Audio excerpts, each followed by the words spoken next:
ngeen jëf juróom-ñetti waxtu jot ci rajo Futurs Médias ñuy doore xibaar yi ak lii di ñetti doomi aadama ak ñetti doomi aadama yu ñàkk seen bakkan juróom yu am ab gaañu di bilangub l'accident boo xam ni am na biik ci national 2 bi ca wetu Gandiaye benn woto moom moo mbëkk ab camion bu taxawoon ci tali bi Papa Alé Niang Mody Niang ak Nafi Ngom Keïta ci tribunal bu grande instance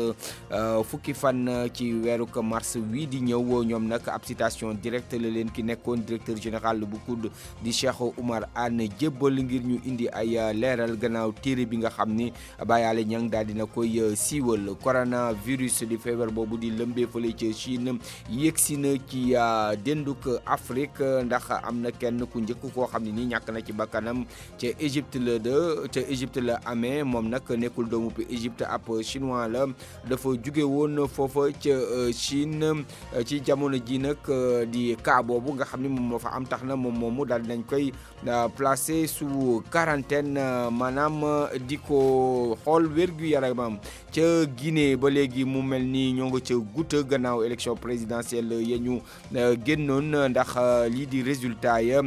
lii di Cour suprême daal dina koy gàntal wax ñu compté waat ko gannaaw ab artu di ab recours boo xam ni nii kenn ca candidat yi moom moo ko jébbal ëttu atte bi tàggat yaram dañ ci ànd ak Malal Junior Diagne li ci yéenekaay yi ñu xëyandool tey jii ci aser gi ak Mohamed Ali Mouba nistut ñu indi ci ay faram-fàcce. gannaaw bañ leen nuyuwaatee di rafetlu seen àndandoog rajo Futurs Médias nañ ko waxee ca bopp ba ñetti doomi aadama yu ñàkk seen bakkan juróom yu am ay gaañu ñaar ca ñoom gaañu yu metti lool di ab bilangoog l'accident boo xam ne nii moom moo am niki biik fa tolloog Gandiaye ab woto particulier moom moo mbëkk ab camion boo xam ne nii dafa stationné woon ci tali bi ña nga xam ne ñoom ñoo ñàkk seen bakkan ak ña ca ami gaañu ñu rawale woon leen ca hôpital El Hadji Ibrahima Niass bu Kaolack dañ ciy déglu docteur Malick Ngom moom mooy médecin de garde ba fa Ibrahima Diame fekk. waaw dafa am benn accident bu am fële côté Gandiaye ci li ñu nettali daal benn auto particulier moo tas ak benn camion waaw accident bi occasionné na am na ñetti nit ñoo xam ne gaañu nañ sur le coup ak juróomi nit ñoo xam ne ñoom ñu am ay gaañu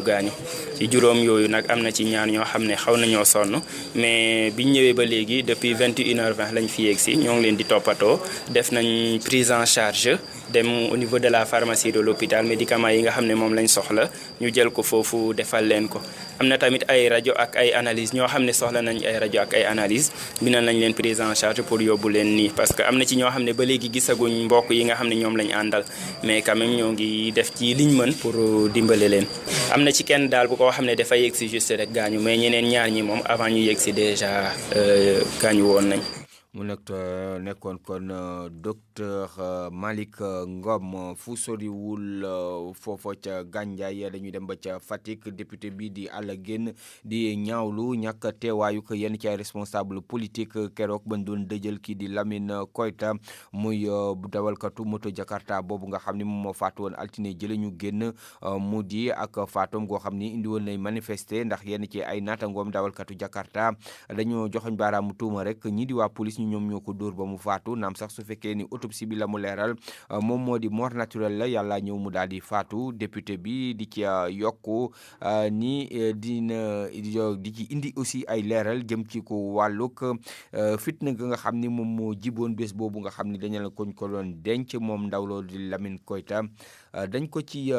déglu ay kàddoom dénk na ko kii di Aminata Goudiaby ci leeral. ci janoom ak taskatu xibaar yi nag député bii di Alla Guène moom méttulu na bu baax a baax autorité politique yi nga xam ni ñëwuñu woon teew ci dëju dawakatu moto Jakarta bii di Lamine Koita moom nag nee na du yoon gannaaw bi ni situation bi demee. lu may ñaawlu mooy jour yi dëj bi autorité Fatick yi ñi yor ndombal tàng ñoom ñëpp a daw amul kenn ku ñemee ñëw ci jour yi dëj bi affronter les jeunes te yéen xam ngeen ne autorités yi nekk Fatick ñoo dàq dem dëj fi mais lu tax dëj bi dëji le jeune Lamine ñemewuñ fa ñëw taxaw parce que ñoo ngi xalaat ni suñ fa demee jeunes yi dañ leen yuuxu wala beneen affaire man kenn gënuma ñàkk jot parce que jour bi dëj bi amoon dama amoon réunion commission à l'Assemblée mais dama ko fa bàyyi ñëw taxaw. moom nag mi ngi fa woon àndoon nag beneen collègue député bii di Pape Biram Touré waaye nag dafa am lu fa xewoon bi imam bi di wax dawalkati moto yi dañoo daggoon discours am ñëw wutali si ko ni moom moo bii di àll génn moom nag nee na bu dawalkati moto yooyu bugguñu ko woon dóor waaye dañoo ñëwoon rek di ñaxtu ci ñoom. xale bi interrompre imam bi ba muy wax daf ma cité ne ma nag dañu bëgg ngeen dimbali ñu ci xoqatal yi ñuy police yi di xoqatal ak suñu nekkin ci dëkk bi ndax dawal moto la ñu am ci la ñu yore suñu kër yi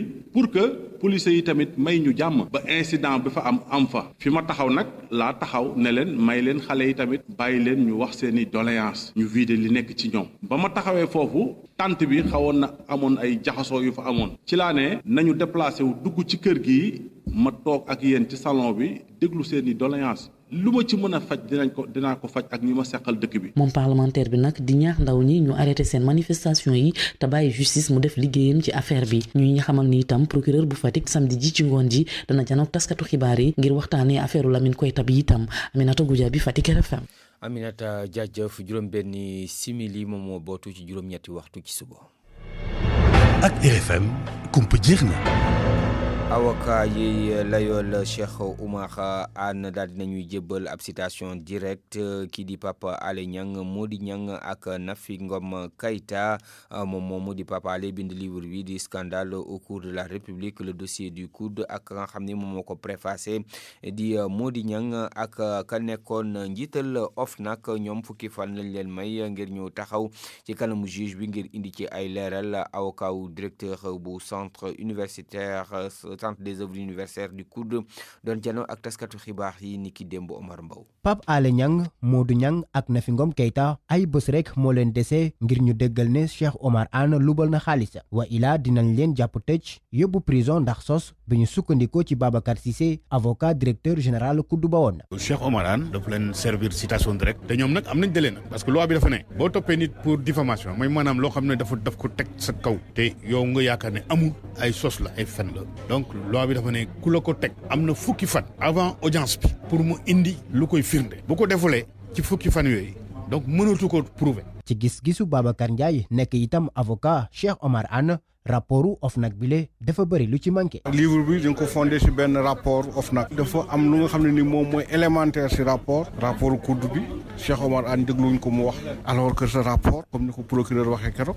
jox nañ ko mais moom il a trouvé que le rapport était incomplet mu demandé une enquête complémentaire. naataangoom bi jàpp ne livre scandale au cœur de la République dossier du COUD bu Pape Alé Niang politique képp a ko lal Maître El Hadj Diouf. comme Cheikh ci parti la bokk dafa ànd ak président Macky Sall ñu ne léegi nag buñ ko jiiñee sàcc te Macky daf ko yéegal jëlee ko COUD jox ko ministère ba far mu yirif sax COUD kon Macky mooy sàcc bu mag bi kon du dëgg. cérémonie dédicace du livre mooy cérémonie de regroupement des ennemis de Macky Sall ñu yore seen tàng xol seen tàng mbaq. yooyu le avocat jàpp ne seeni client bi dafa set wecc maanaam mësul lubal xaalis ba noppi ñu tuddee Pape Alé Niang ak ñi mu àndal ay ennemis de la République.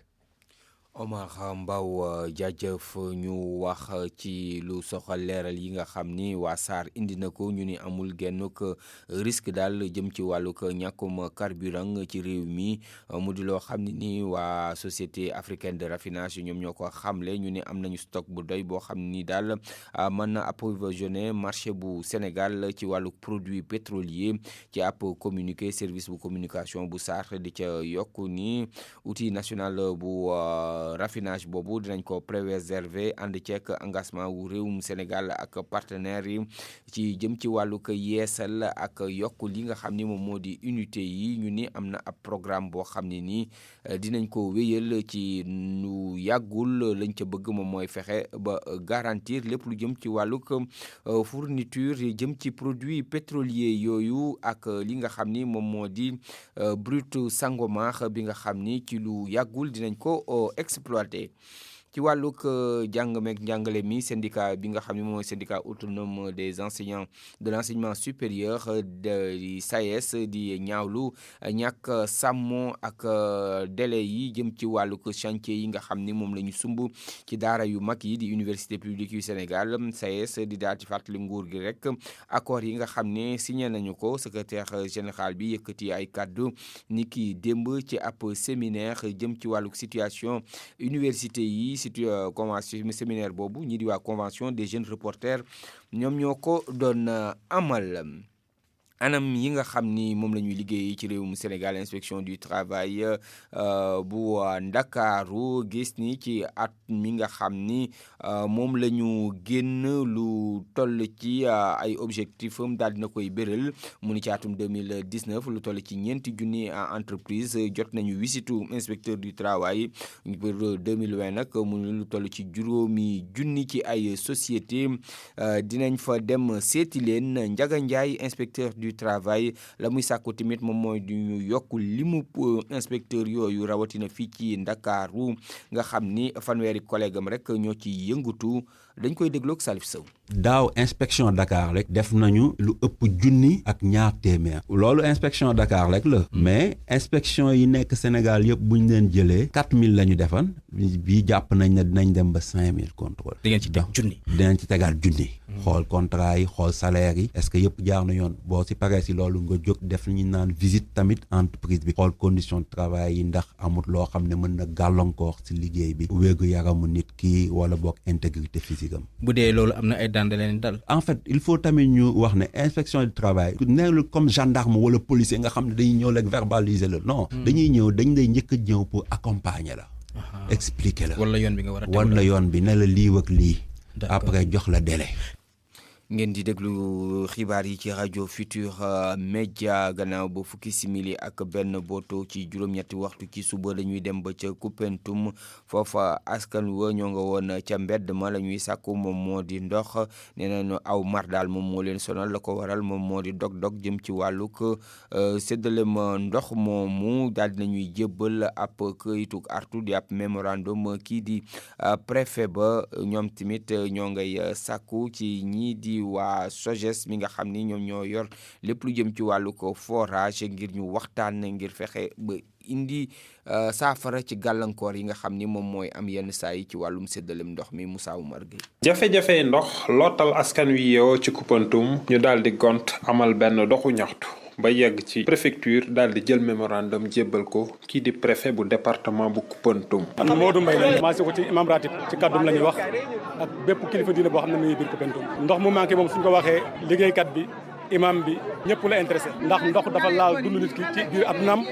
ak ci biir jàmmu yàlla jégg na dayoo daanaka actuellement ku mënul yeewu fajar 6 heures du matin ndax à partir de 7 heures 8 heures ndox mi dana coupé am na ñoo xam ne ni ba ci suba 6 heures encore la ñu amaan. maa ngi tudd madame Sow yaa Ndiaye Jaxate surtout na ginnaaw raay fi ñun Asifor moo fi nekkoon Asifor ñuy jooy SOGES ñëw ñu SOGES kay moom fomp na suñu rongoñ ndekkee woo moo gën a pur jigéen ñi Koupentoum sonn nañ. Hamadi Mbeng préfet bu département bu Koupentoum bi mu jotee mémorandum bi xamle na ni ñoom ñu ngi bay seen waar ngir nag daal di indi saafara ci jafe-jafe ndox bi nga xam ni bir na ni tar na lool ci askan wi. bàyyi leen ngeen marché dans la discipline ñu ngi leen si gërëm. fi deuxième forage seetlu nañ ni nag problème yi jeexagul kuy jëndi ndox actuellement si potence yi war nga xam ni ndox mi léegi wàññi nañ ko à 100 francs affaire ndox boo xam ne qualité bi c'est un peu douteuse ma ñu leen tabax nañu aussi benn unité de chloration boo xam ne sous peu de temps su fonctionner dina fi dañ définitivement ndax xam nañu ndox dafa war a set dafa war a sell dafa war a doy seen mémorandum bi ngeen ñu jox dinañ ko jox tey si ngoon autorités yi ñu saytu ko. ci jamono ji nga xam ne askan wi amal nañu doxu ñaxtu ci Koupentoum ngir jafe-jafe ndox yi nga xam ne ñu ngi koy jànkuwanteel ci nag la préfet yëgle ni waa SOGES société bi nga xam ne ñoom la ñu tuumal ñoo am jafe-jafe ngir yorinu ndox ci Koupentoum booba ña ngay xaar délégué yi nga xam ne ñu ngi bokkoon ci doxu ñaxtu bi bu ñu dikkee ñu waxtaan xool yan saafara la ñuy wut ngir askan wi mën a jot ci ndox mu sell te doy lool ngir nag ñu mën ci faj seeni aajo niñ ko bëggee. Moussa Oumar Gueye Tambacounda rajo Futur Média. ñi ñoom ay techniciens la ñuy yëngatu ci wàllug mbay mi ñoom nag ñoo ngi ci ab grève benn fan daal di gàllankoor lii di liggéey ba la koy firndeel ca Kaolack foofa directeur régional bu développement rek rural ak secrétaire am ñoom ñoo liggéey la waral ñooñu nu mer bu fut ba wane ko nekk ci grève moom mooy anam yi ñuy liggéeyee waaye tamit payoor gu néew ga ñuy jot Ibrahima Diame. tey ci suba ci biir siège direction régionale développement rural bu Kaolack grève bu ñii di technicien yi yëngatu ci wàllu mbéy mi nag feeñ na fi lool ndax daanaka kenn xëysiwul boo weesoo directeur beeg kii di secrétaire am. mais mon ami là. bu ñu sukkandikoo ci gréviste yi du direction régionale bu Kaolack kese moo ni mel waaye nee nañ impact bi benn la au niveau national. Samba Gueye moom mooy secrétaire général syndicat des travailleurs techniciens de l'agriculture. tey boo jëlee direction régionale de développement rural bii ci Kaolack ma nekk tey fukki agent yoo xam ne ay techniciens yoo xam ne dañ leen former bañ man technique ñoo fay liggéey ba bu set tey boo fa demee tey directeur bi nga fay fekk ak secrétaire am boo demee Nioro loolu nga fay fekk nga dem Guinguinéo loolu nga fay fekk nga dem Louga mo loolu nga fay fekk nga dem Matam loolu nga fay fekk Médina Yoro Foulah wax nañ ma ko Kaffrine wax nañ ma ko Koungheul wax nañ ma ko Saint-Louis ñoo ñëpp confirmer nañ ne lii banque nañ suñuy loxo. di waral nag ñu déclenché 24 heures de grève bile ñu ngi koy fàttali ndax nee nañ seen payoor baaxul seen condition de travail naka noonu te nguur gi defu ci dara. ñun kat fi mu toll nii mënatuñoo dem ndaxte li nga ñu fay néew na néew goo xam ne gi nii ca Senghor ba léegi mosuñoo am yokku boo jëlee tey ki nga xam ne kii nii mooy ingénieur ba nga méngale ko ak préfet ba wala gouverneur ba wala magistrat ba boo ci jëlee kenn ci ñoom rek mën naa fay juróomi ingénieur. la première conséquence su grève bi nag bokk na ci ñu ne benn information bu jógee ci seen rapport yu ñu def ay bés benn ci rapport yooyu la seen supérieurs yi duñ ko jot mu doon nag artu bu nga xamante ni nee nañ bu ci nguur gi waxulee dara daañu yokk yeneen ñaari fan yi ñu bankaat seen loxo ci ndorteelu semaine bi ñu jublu Ibrahima Diame Kaolack rajo Futurs Médias. jërëjëf Ibrahima dañuy dem ba ca Ziguinchor foofa ci lu yàggul rek dinañ fa samp ay comité d'écoute et de recueil de traumatisme loolu jëm ci ku wàllu ku nu ñuy dégloo ñi nga xam ne rek dañoo amoon ko loru ci conflit bi nga xam ne moom moo am ci Casamance ba mu jibee ba léegi di atum 1982 ba léegi mu di programme boo xam ni dafay tax rek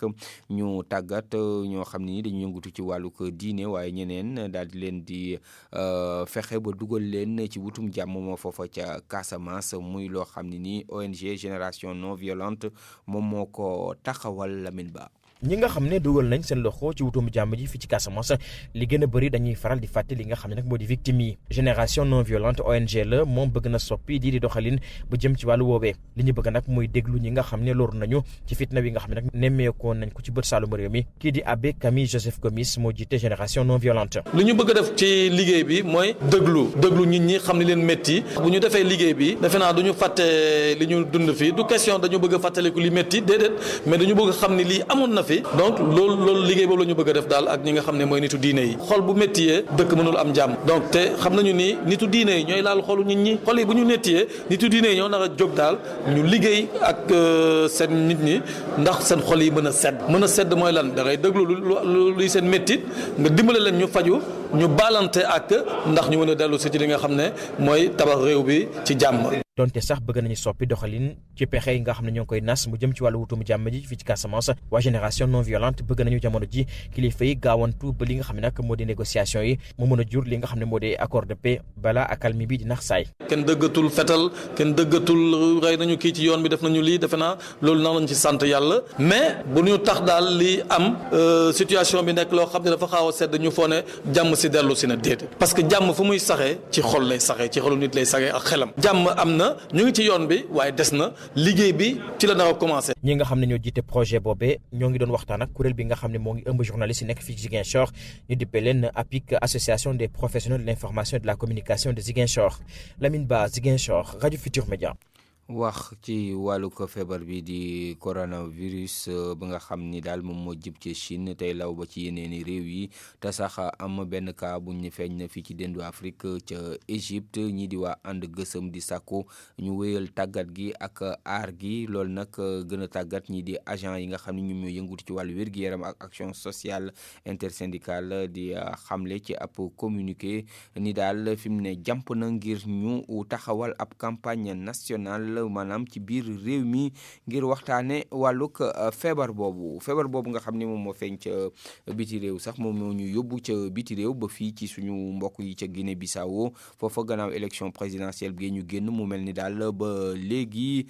daal mbir ya ñoo ngay def prolongation ndax lii di waa Cour suprême daal di nañuy gàntal scrutin boobu na mu tëddee woon loolu nag la ñuy sàkku moom moo di ñu wàññiwaat xob yi loola gannaaw ab recours boo xam ne nii candidat bi di Domingos Simões Pereira moom moo ko déposé leeral yeeg Noa Mankali ca Bissau ci décision boo xamante ne moom la juge consultative yu cour suprême de justice maanaam Paulo Sagna xamante ne moo nekk di jiitu institution boobu Rui Nene Fernando te Armindo Justino Marcos Vieira Osiris Francisco Pina Ferreira ak Juca Armando Nancasa ñooñu dañoo ñaan ñu respecté nu ñu ko wone woon ci arrêté numéro 1/2020 bu ñu indi woon fukk fan ak benn ci weer janvier foo xamante ni dañoo ñaan ñu recompté waat ci niveau national résultat yu élection présidentielle yu fi amoon ci weer décembre bale passé waaye booba CEDEAO war ci bokk maanaam war ko fekkee waaye tamit dañu ne duñu reconnaître acte yoo xamante ni ñooñu dañ ko considérer comme acte yu àndul ak processus électoral bi boo xamante ni moom la commission nationale électorale CNE def pour ñoom commission nationale électorale kooku dafa bañ a liggéey mu ko wone décision bu cour suprême de justice waaye commission nationale électorale moom dafa def liggéeyam ci base bu recommandation politique bu comité ministériel bu communauté économique des états de l'Afrique de l'Ouest ku fi ñëwoon pour mën a xoolaat résultat yi waaye comme CEDEAO moom dafa ne ñu def vérification ak consolidation yu données régionales yi xamante ni moom la commission nationale électorale def ci ndajaam xamante ni def ko woowoon ñeenti fan ci weer février bu ñu nekk nii ci leneen fan juge consultatif yu cour suprême de justice ñooñu dañu ne duñu mun a annuler processus électoral bi lépp comme nu mu ko bëggoon candidature bu Domingos Mosquera ndax amuñu loo xamante ni mun na seede ni pour ñu mun a annuler résultat yu scrutin yu ñaar fukk fan ak juróom-ñeent ci weer décembre atum 2019 Noa Mankali Bissau RFM. tàggat yaram dañ ci àndandoo ak Malal Junior Diagne. jàngeen jëf ñu door xabaar yi ak fukkeel bi journée championnat national Ligue 1 bu Sénégal ci samedi tey gi ne équipe bu jaraaf bu Ndakaaru moo cee kon dalal fii ci dëkk bi di Ndakaaru équipe boobee di Njàmbur bu Louga waaye it am na ci jongante yeneen yoo xam ne nas nañ ko ngir kon matale fukkeel bi journée championnat national bu Sénégal ngir gën ci amee xabaar dañ ciy déglu Fatou Ndaw Mbay mi ñu ndëxëñal mbooleem seeni programme si bile journée. ci ndorteelu fukkeelu bëccëg calendrier wu Ligue 1 club bi ëpp ay titre fii ci Sénégal dina dajeek ku mu min lool samedi jaraaf bu Dakar dina dalal Njàmbur bu Louga borom vert blanc yi lenn rek la ñu gisoon ci semaine bi yëpp gagné ngir yéeg ci podium bi. bu ñu jógee ci champion des records ñu waxtaanee champion en titre bi Génération Foot dina dalal académicien yu Dakar Sacré-Cœur ki ñu door ci dernière journée bi AS Pikine dina jéem moom it nanguwaat place am niki dimanche ci janogam ak Stadiste yu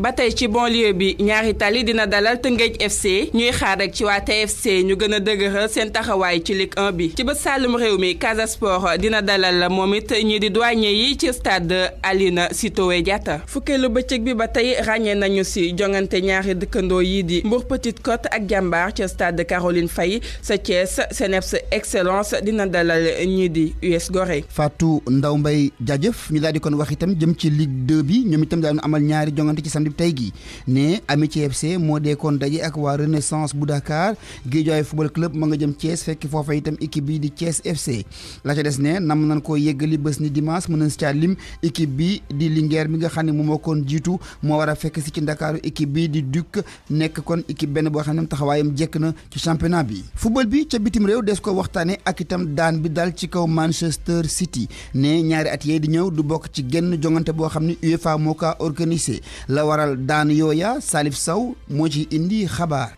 Ligue des champions du fa dem UEFA naka noonu Manchester City dañ ko aj ñaari at yi di ñëw du bokk ci benn compétition boo xamante ni ñu ngi koy fubalee ca Europe club bu anglais bi li ñu koy toppee mooy fair play financier la respecté wut maanaam ni mu waroon doxalee ci wàllum koppar la mu ca dugal daa ëpp rawatina li nga xamante ni nee na dañ ko fay mu jëm ci wàllum sponsor Manchester City war na fay lu tolloog $20 milliards ci sunu xaalis UEFA moom moo ko teg daan yooyu le ndaxte nee na club bi tamit ba ñuy def enquête bi ñoom gi ñooñ nanguwuñu woon tontu ci yenn laaj yi le ñu fàttali ne Manchester City du guléet lu ni mel di ko dar atum 2014 it non respect fair play financier lañ ko tegoon yi daan ñu fàttali leen ne dirigeant club bi ñoom mer nañu ba futu ci dogal boobu teg ci ne mbir mi dañ koy yóbbu fa mbaxana doone benn di TAS tribunal arbitral du sport di kër gi nga xamante ni ñoom ñëpp moo leen njaboote. nu junj nag wàllu basketball ak itam équipe nationale bu Sénégal bi nga xam ne rek am nañu entraîneur bu bees ndax ki fi nekkoon ay jamono capitaine di équipe national bi di Boniface Ndong lanu kon ñoor lenga yi mu war a kon doon sélectionneur national bi jëm ci tournoi qualification Jeux olympiques ci weeru juin ak jëm itam ci Afrobasket 2021 Moustapha Gueye di directeur technique national bi di indi ci ay leeral ci lu tax nu daal di koy dénk yooyu ndombal tànk ci micro Sode Thiam. bi Porfirio waxee ne mënu ñëw année bi ñu ngi tànn Boniface jox ko raaye ndax boo seetee parcours Boniface Ndong mu nekk assistant à Malaga en Espagne Boniface nekk assistant à Denver en NBA am fa rôle bu am importance Boniface nekkoon basketteur boo xam ne joué na à tous les niveaux en équipe nationale en Espagne Euroleague gagné ay compétition européenne donc joué à Barcelone defe naa ni am na compétence yi war pour mën a diriger équipe bi loolu moo tax ñu tànn ko et deuxième raison bi mooy ñun suñu tiroir yi fii ci suñu archive yi on a beaucoup d'entraîneurs européens yu postulé pour diriger équipe nationale mais balaa ñu uti ay tubaab ñu seet ci suñu waa gox yi suñu réew ñi nga xam ne am nañ potentiel pour diriger ko loolu moo di deuxième raison bi tax ma tànn Boniface pour jox ko opportunité pour mu wane di mu mën ndax ku dem nañ laa jox opportunité donc choix bu ma réfléchir la choix boo xam ne yaakaar naa ne moo gën ci suñu basket ndax Boni c'est un entraîneur bu rigoureux la bu méthodique et puis bu xam lu muy def donc am na xarañ lool ci wàllu waataayu équipe donc am na yaakaar ne dina baax incha allah na ko ñëpp jàppale te ñu may ko temps mu defar li mu war def bu ñu bañ a yàkkamti. laata Boniface kon di tàmbali liggéey bi danañu sóobu ci championnat national bu Sénégal ci basket ne ci jigéen ñi kon ci samedi gi la ñu daal di door atub ren gi championnat bi ca Poule A ba ca Maris Ndiaye ne bopp moo ca laale équipe bi di Saint-Louis basket club ca Mbour basket ak waa Débolok ñoo dee kon laale ca Ziguinchor CMT moo dee suy waa Iseg Sport ca Ndar moom ne kon ca Poule B ba foofa UGB GIA ñoo dee kon jongante ca Tëngéej nag saltige moo fa dee dajante ak équipe bi di ASFO. si wàllu góor ñi itam jàppale nag ni ci poule A ba moom douane bi yore raw gàddu gi moo de kon dajeek waa Sibac ca poule B ba bopp dina laale ak équipe bi di Saint-Louis basket club waa Duc ñoom war a jongante ak US Rail jaajëf loola moo li gënoon a fës ci xabaar yi jërë ngeen jëf ci déglu bi nu yendu jàmm